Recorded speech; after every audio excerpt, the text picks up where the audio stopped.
Assalamualaikum warahmatullahi wabarakatuh. Perkenalkan, kami dari kelompok 2 akan mempresentasikan hasil diskusi kami mengenai sistem keuangan syariah. Sebelumnya kami akan memperkenalkan anggota dari kelompok kami.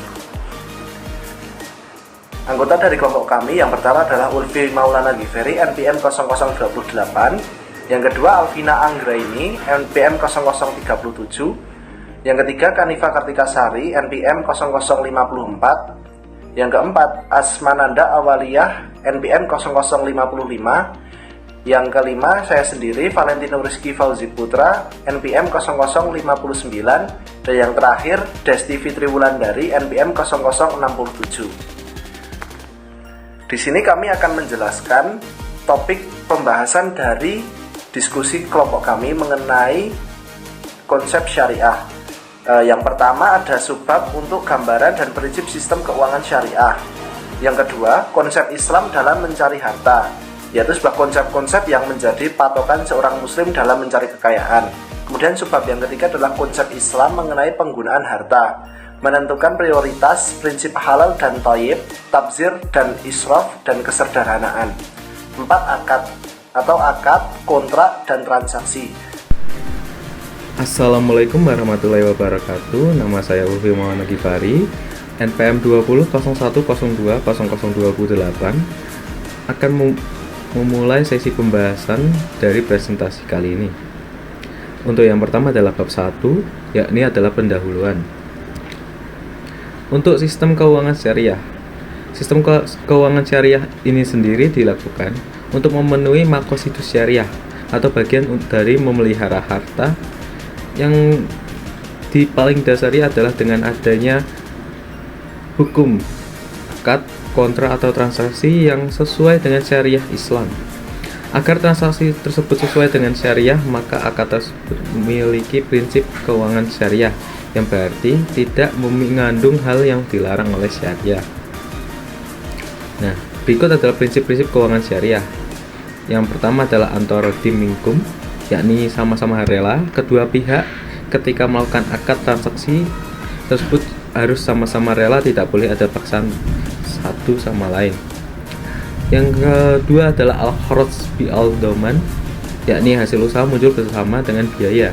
Tidak ada biaya yang keluar tanpa usaha, juga tak ada usaha yang keluar tanpa biaya.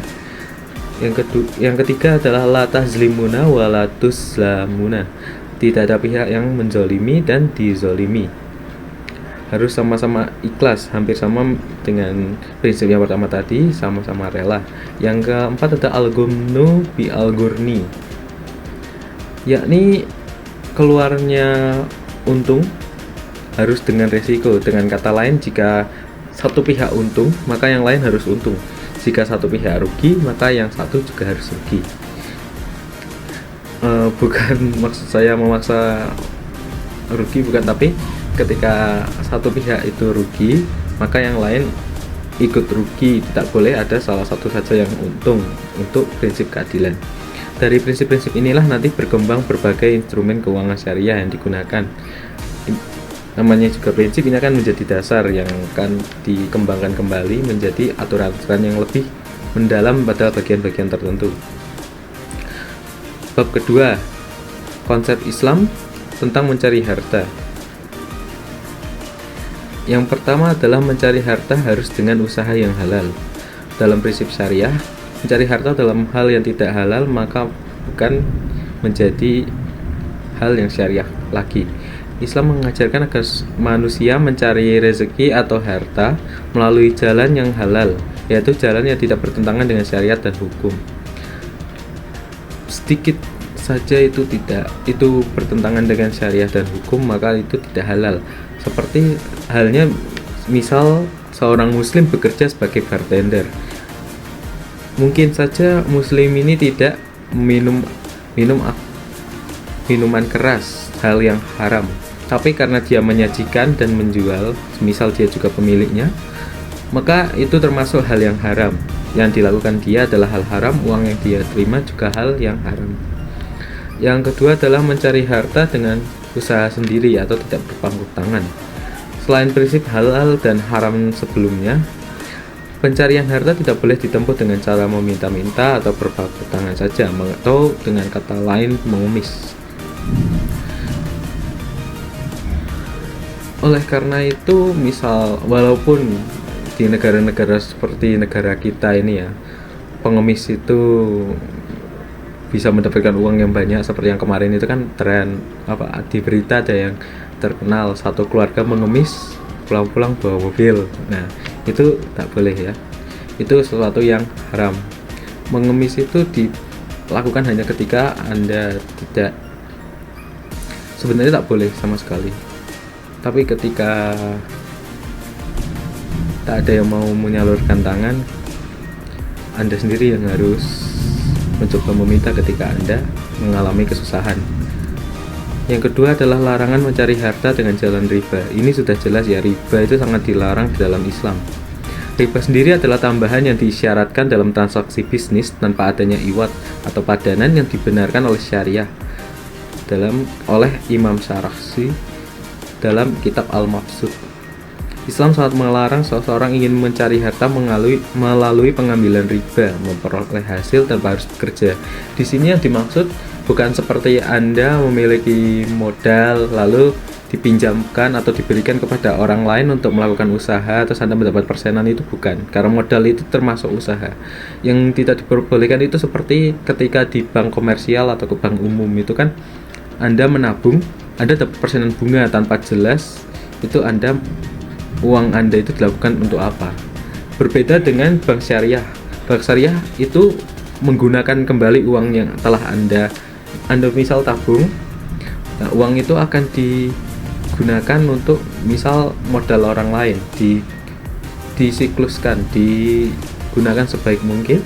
Lalu misal menjadi modal itu kan sudah ada persenan, misal pembagian yang untuk modal, pembagian yang untuk staf bank, untuk pencarian itu, untuk pencairan juga, untuk yang keuntungan pengusahanya juga itu sudah ada. Nanti Anda dibagi berdasarkan keuntungan tersebut. Jadi itu bukan riba. Yang kedua adalah anjuran bekerja atau berniaga. Ini jelas ya. Salah satu hadis juga membicarakan bahwa pedagang itu adalah golongan pengusaha yang paling banyak rezekinya. Dari keterangan hadis-hadis Rasulullah SAW terdapat kesimpulan bahwa konsep kerja menurut Islam adalah meliputi segala ekonomi yang dibolehkan secara syariah, yang menjalankan usaha untuk mendapatkan upah atau bayaran, baik itu bercorak jasmani, fisik, atau bercorak akli atau mental. Itu artinya misalnya jasmani itu mungkin langsung terpikirkan seperti kuli gitu, terus yang mental seperti dokter, dosen, guru. Ini digolongkan mengenai apa pekerjaan mereka utamanya. Misal seperti dosen, guru, terus pengacara, itu kan utamanya menggunakan pikiran mereka, menggunakan mental mereka, menggunakan apa yang mereka bisa sampaikan, apa yang bisa mereka lakukan utamanya dengan pikiran. Yang jasmani menggunakan fisik seperti supir, kurir, kuli. Nah, tapi ini juga tidak tentu bahwa misal golongannya jasmani terus tidak berpikir, tidak, terus yang mental itu juga tanpa fisik juga tidak. Lalu yang terakhir dari bagian saya adalah panduan Islam dalam memperoleh keuntungan. Dengan kata lain, harus berusaha ya. Islam tidak melarang seseorang muslim untuk mendapatkan keuntungan. Walaupun syariah terdengar seperti sesuatu yang ketat gitu ya, tapi kita bukan komunis yang semua harus dijadikan milik bersama. Misal seseorang mendapatkan rezeki yang jika dihitung secara matematis lebih besar daripada apa yang kita miliki, maka itu memang rezekinya dia. Memang pada dasarnya semua aktivitas bisnis telah termasuk dalam aspek muamalah yang memiliki dasar kaidah yang memperbolehkan segala sesuatu sepanjang diperoleh dan digunakan dengan cara-cara yang dibenarkan syariah. Dampak dari implementasi konsep dalam Islam ini adalah pebisnis ini menjalankan usaha selalu dalam penjagaan diri dari perbuatan tercela, tidak melakukan penipuan, perusakan lingkungan, dan perbuatan tercela lainnya seperti suap, korupsi, yang riba tadi itu tak boleh. Baik, terima kasih. Selanjutnya akan disebutkan oleh teman saya. Saya Alvina Anggraini, NPM 2001020037, akan melanjutkan presentasi dari Mas Upi. Yang ketiga yaitu konsep Islam mengenai penggunaan harta. Menentukan prioritas pemanfaatan harta. Islam mengajarkan seorang muslim mengenai mekanisme menentukan pemanfaatan harta untuk mencapai tujuan falah. Falah akan tercapai dengan terpeliharanya 6 kemaslahatan meliputi agama, dien, jiwa atau hidup nafs, keluarga atau keturunan, nasal, harta atau kekayaan, mal, intelektual atau akal, atau lingkungan atau bi'ah. Menentukan prioritas pemanfaatan harta. Untuk memelihara kelima perkara tersebut, Al-Ghazali, Abu Ishaq Asy-Syatibi, dan Mustafa Anas Zarqo memberikan 3 hierarki utilitas individu, yaitu yang pertama kebutuhan daruriyat, yang kedua kesenangan dan kenyamanan hajiat, yang ketiga kemewahan tahsiniyat. Prinsip halal dan thayyib dalam konsumsi. Islam mendorong penggunaan barang dan jasa yang halal, baik dan bermanfaat kepada setiap muslim. Barang-barang yang tidak memiliki kebaikan dan tidak membantu meningkatkan manusia, menurut konsep Islam, bukan barang dan tidak dapat dianggap sebagai milik atau aset umat Islam. Oleh sebab itu, barang-barang yang dilarang untuk dikonsumsi tidak dianggap barang dalam Islam. Penggunaan prinsip halal dan thayyib dimaksudkan untuk memberikan kebebasan bagi setiap muslim untuk menggunakan segala barang yang baik, bermanfaat bagi dirinya, menyenangkan, lezat, dan lain sebagainya selama dalam kerangka halal dan thayyib. Menghindari tafsir dan israf. Tafsir bermakna menghambur-hamburkan harta tanpa ada kemaslahatan atas tindakan tersebut. Ketika seseorang membeli sesuatu melebihi dari kebutuhannya, maka pada saat itu ia dapat dikategorikan sedang melakukan tafsir. Israf bermakna melakukan konsumsi terhadap sesuatu secara berlebihan. Misalnya dalam hal makan, pada saat berbuka puasa, Hirman memakan seluruh hidangan berbuka sehingga perutnya sakit karena terlalu banyak makanan yang masuk dalam perutnya. Perilaku Hirman ini dapat dikategorikan sebagai israf. Kesederhanaan moderat. Kesederhanaan diartikan konsumsi moderat, yaitu dengan menjauhi pola konsumsi berlebihan, conspicuous consumption, atau menjauhi perilaku bermewah-mewahan. Kesederhanaan adalah jalan tengah dari dua cara konsumsi yang ekstrim, yaitu boros atau tafsir dan pikir atau bakil. Konsumsi sosial. Konsumsi sosial merupakan alokasi pendapatan yang bertujuan untuk kegiatan membantu kehidupan orang lain yang diimplementasikan dalam bentuk zakat dan sedekah. Dalam ilmu ekonomi Islam, fungsi pendapatan atau P dalam ekonomi Islam diperluas spektrumnya dari P sama dengan C menjadi P sama dengan C plus ZIS plus saving. Artinya pendapatan terkait dengan konsumsi, ZIS, dan saving. Inilah keunggulan dalam etika pemanfaatan harta Islami, di mana variabel sedekah masuk dalam kategori konsumsi. Dengan kalimat lain, bahwa sedekah dalam Islam bukan semata-mata dikeluarkan dari harta lebih, melainkan juga turut menjadi salah satu prioritas alokasi konsumsi. Saya Hanifah Kartikasari, NPM 2061020054. Pemanfaatan harta untuk masa depan. Bertolak dari pandangan ini, dapat disimpulkan bahwa dalam Islam terdapat 3 pilihan dari aktivitas pemanfaatan harta. Pilihan pertama adalah pilihan terhadap pemanfaatan harta untuk kepentingan duniawi dan ukhrawi. Pilihan kedua adalah pilihan terhadap pemanfaatan harta saat ini dan masa datang. Pilihan masa datang dapat direalisasikan dalam beberapa cara, misalnya 1 melalui tabungan dan 2 melalui investasi.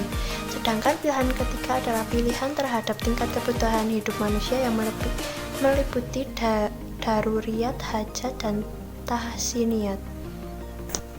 4. Akad, kontrak, dan transaksi. Konsep akad dalam transaksi syariah. Kegiatan usaha pada hakikatnya adalah kumpulan transaksi-transaksi ekonomi yang mengikuti suatu tatanan tertentu. Dalam Islam, transaksi utama dalam kegiatan usaha adalah transaksi real yang menyangkut suatu objek tertentu, baik objek berupa barang ataupun jasa. Rukun akad. Rukun akad terdiri dari 3, yaitu yang pertama, pelaku, yang terdiri dari penjual dan pembeli. Yang kedua, objek. Dan yang ketiga, ijab dan qabul. Jenis akad. Jenis akad terdiri dari 2 macam, yaitu akad tabaruk dan akad ijarah. Akad tabaruk atau gratuitous kontrak, yaitu segala macam perjanjian yang menyangkut transaksi nirlaba atau non for profit transaction.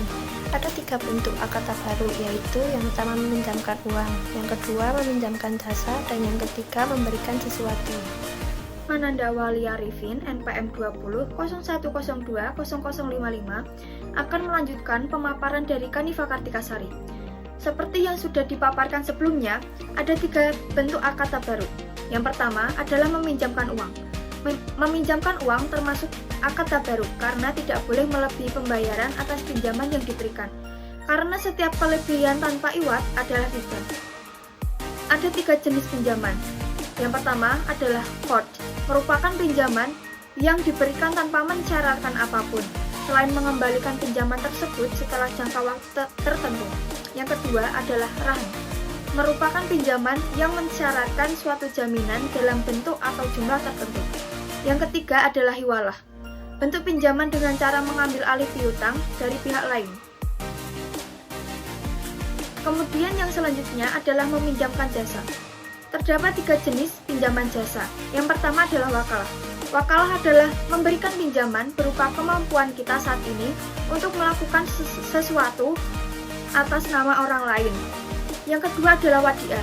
Wadiah merupakan bentuk turunan akad dari wakalah, di mana pada akad ini telah dirinci tentang jenis penitipan dan pemeliharaan, sehingga selama pemberian jasa tersebut kita juga bertindak sebagai wakil dari pemilik barang. Yang ketiga adalah kafalah. Kafalah merupakan bentuk turunan akad wakalah, di mana pada akad ini terjadi atas wakalah bersyarat. Yang terakhir adalah memberikan sesuatu. Dalam akad ini, pelaku memberikan sesuatu kepada orang lain. Terdapat 3 bentuk akad ini. Yang pertama adalah wakaf. Wakaf merupakan pemberian dan penggunaan pemberian yang dilakukan untuk kepentingan umum dan agama, serta pemberian itu tidak dapat dipindah tangankan. Yang selanjutnya adalah hibah dan sohadaqah, merupakan pemberian sesuatu secara sukarela kepada orang lain. Yang selanjutnya adalah akad ijarah. Akad ijarah atau muawadah adalah segala macam perjanjian yang menyangkut transaksi untuk laba. Contohnya seperti akad-akad investasi, jual beli, sewa menyewa. Terdapat 2 jenis akad ijarah. Yang pertama adalah natural uncertainty contract, adalah suatu jenis kontrak transaksi yang secara alamiah mengandung ketidakpastian dalam perolehan keuntungan. Contoh dari akad ini adalah musyarakah, mudharabah, muzara'ah, musakoh, dan mukabarah. Yang kedua adalah natural certainty contract, adalah suatu jenis kontrak transaksi dalam bisnis yang memiliki kepastian keuntungan dan pendapatannya, baik dari segi jumlah dan waktu penyerahannya. Contohnya seperti murah, bahah, salam, istisna, dan ijarah. Kemudian objek dan transaksi. Objek yang sudah pasti yaitu objek yang jelas keberadaannya atau dapat segera diperoleh manfaatnya. Lazimnya disebut real asset dan berbentuk barang atau jasa. Yang kedua adalah transaksi. Objek yang masih merupakan kewajiban yaitu objek yang timbul akibat suatu transaksi yang tidak tunai. Lazimnya disebut financial asset dan dapat berupa uang atau surat berharga. Prinsip akad muamalah. Akad muamalah dalam bidang ekonomi menurut sifat partisipasi dan para pihak yang terlibat dalam transaksi secara prinsip dapat dibagi dalam 1. Akad pertukaran tetap yang lazimnya adalah kegiatan perdagangan. Sesuai dengan sifatnya, akad ini umumnya memberikan kepastian hasil bagi para pihak yang melakukan transaksi. 2. Akad penggabungan atau pencampuran yang lazimnya adalah kegiatan investasi. Akad ini umumnya hanya memberikan kepastian dalam hubungan antar pihak dan jangka waktu dari hubungan tersebut. Namun umumnya tidak dapat memberikan kepastian hasil, sehingga hasil dari ini tidak dapat dijadikan sebuah patokan. 3. Kegiatan penguasaan sementara yang lazimnya adalah kegiatan sewa-menyewa. Akad ini umumnya memberikan kepastian dalam manfaat yang diterima oleh para pihak. Prinsip perikatan syariah. Terdapat 4 prinsip dalam persyaratan syariah yang perlu diperhatikan, yaitu 1. Tidak semua akad bersifat mengikat kedua belah pihak atau akad lazim, karena ada kontrak yang hanya mengikat satu pihak, akad jais. 2. Dalam melaksanakan akad harus dipertimbangkan tanggung jawab yang berkaitan dengan kepercayaan yang diberikan kepada pihak yang dianggap memenuhi syarat untuk memegang kepercayaan secara penuh atau amin, dengan pihak yang masih perlu memenuhi kewajiban sebagai penjamin atau domin. 3. Larangan mempertukarkan kewajiban atau dayen melalui transaksi penjualan, sehingga menimbulkan kewajiban dayen baru atau yang disebut al-dain bi al-dain. Akad yang berbeda menurut tingkat kewajiban yang masih bersifat janji atau wad dengan tingkat kewajiban yang berupa sumpah atau ahad. Jenis-jenis transaksi ekonomi yang dihalalkan. 1. Jual beli atau bai al-murabahah. 2. Perkongsian atau syariat atau syarikat. 3. Transaksi dengan pemberian kepercayaan. 4. Hutang piutang. 5. Titipan atau wadiah. 6. Transaksi pemberian atau perwakilan dalam transaksi wakalah. Jenis transaksi yang diharamkan. 1. Riba. Riba nasiah atau bersumber dari Al-Quran. Riba qard, suatu tambahan atau tingkat kelebihan tertentu yang disyaratkan terhadap yang berhutang.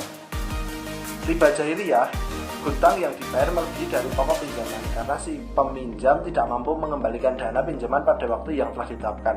Hal ini dapat kita lihat kebanyakan di kehidupan sehari-hari kita. Misal ada orang yang sedang meminjam uang dalam tingkat yang belum bisa dia bayar, maka orang itu akan membayar dengan melebihkan bunga.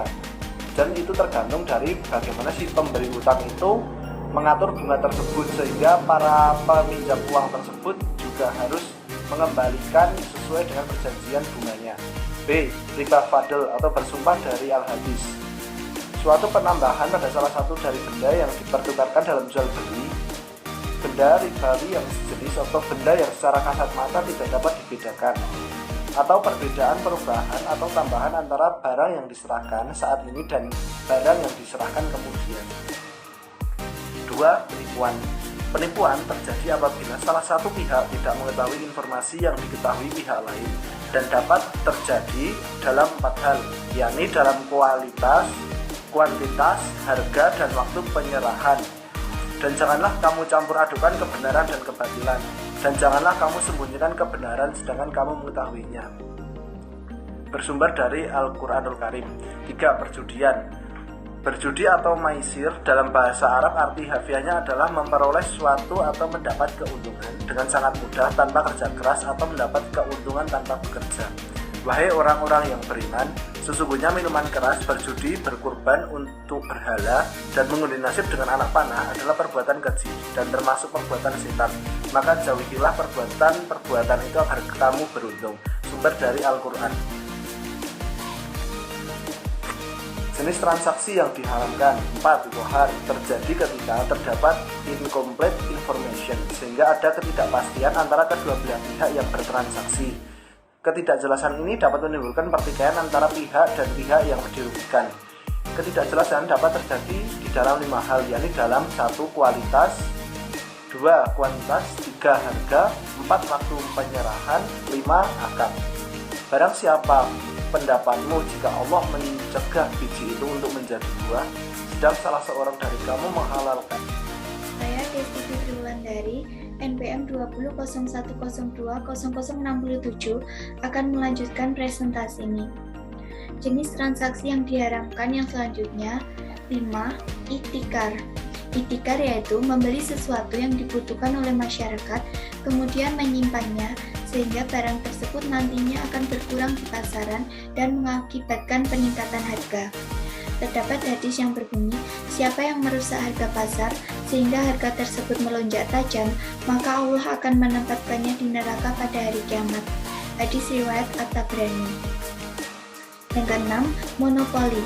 Monopoli ini dilakukan dengan membuat entry barrier untuk menghambat produsen atau penjual yang masuk ke pasar agar ia menjadi pemain tunggal di pasar dan dapat menghasilkan keuntungan yang tinggi. Terdapat hadis yang berbunyi, "Wahai Rasulullah SAW, harga-harga naik, tentukanlah harga untuk kami." Rasulullah lalu menjawab, "Allah yang sesungguhnya penentu harga, penahan, pembentang, dan pemberi rezeki. Aku berharap agar bertemu dengan Allah, tak ada seorang pun yang meminta padaku tentang adanya kezaliman dalam urusan darah dan harta." Hadis riwayat Ashabus Sunan. Yang ketujuh, rekayasa permintaan. An-Najshi termasuk dalam kategori penipuan atau yang disebut dengan tadlis karena merekayasa permintaan, di mana satu pihak berpura-pura mengajukan penawaran dengan harga yang tinggi agar calon pembeli tertarik dan membeli barang tersebut dengan harga yang tinggi. 8. Suap.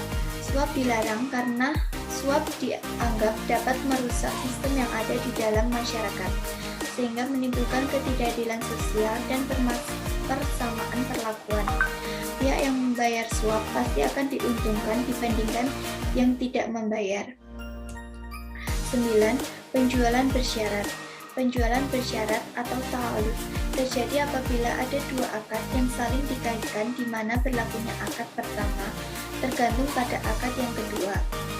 Misalnya, A menjual barang X seharga 120 juta secara cicilan kepada B dengan syarat B harus kembali menjual barang X tersebut kepada A secara tunai seharga 100 juta. Transaksi tersebut hukumnya haram karena ada persyaratan bahwa A bersedia menjual barang X ke B asalkan B kembali menjual barang tersebut kepada A. 10. Pembelian kembali. Pembelian kembali oleh pihak penjual kepada pihak pembeli atau ba'al-inah sama dengan riba. Misalnya A menjual secara kredit kepada B lebih besar, kemudian A membeli kembali barang yang sama dari B secara tunai. Kita dapat melihat ada dua pihak yang seolah-olah melakukan jual beli, namun tujuannya bukan untuk mendapatkan barang, melainkan A mengharapkan untuk mendapatkan uang tunai, sedangkan B mengharapkan kelebihan pembayaran.